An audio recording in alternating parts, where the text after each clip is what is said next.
Hi, welcome back to behaviour to parents. ఒక నదీ తీరం దగ్గర ఒక పెద్ద ఆయన వ్యవసాయం చేసుకుంటూ పంటలు పండించుకుంటూ తన జీవితాన్ని గడుపుతూ ఉన్నారు. ఆ నది దగ్గరికి చాలా మంది ప్రతిరోజు స్నానం చేయడానికి వస్తూ పోతూ ఉండేవారు. కానీ ఏ రోజు కూడా పెద్ద ఆయన నదిలో స్నానం చేయాలని అనుకునేవారు కాదు.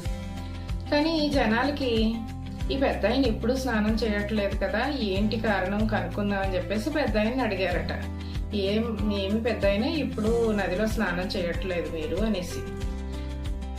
ఏం లేదు బాబు అని చెప్పేసి తన తోటలో ఉన్న ఒక పెద్ద కాకరకాయని కోసి, బాబు మీరు స్నానం చేయడానికి వెళ్తున్నారు కదా, ఈ కాకరకాయని కాస్త అందులో నదిలో ముంచి తీసుకురండి బాబు అన్నారట. సరే అయితే పెద్ద ఆయన ఎందుకు చెప్తున్నారు అని చెప్పేసి వెళ్ళి నదిలో వాడు స్నానం చేసి కాయను కూడా అక్కడ అందులో ముంచి తీసుకొచ్చి పెద్ద ఆయనకి ఇచ్చారట. పెద్ద ఆయన, బాబు దీన్ని కాస్త టేస్ట్ చూసి చెప్పరా అన్నారట. చేసి ఇలా కొరికేటప్పటికి కాకరకాయ ఎలా ఉంటది, చేదుగా ఉంటది కదా బాబు, చేదుగా ఉంది అని చెప్పేసి అన్నారట. నదిలో ములిగినంత మాత్రాన దాని తత్వం ఎలా పోతుంది బాబు అని చెప్పేసి తన పనిలో తను నిమగ్నం అయిపోయారంట. అంటే దీని అర్థం ఏంటంటే ఆయన పెద్ద ఆయన చెప్పకనే చెప్తున్నారు.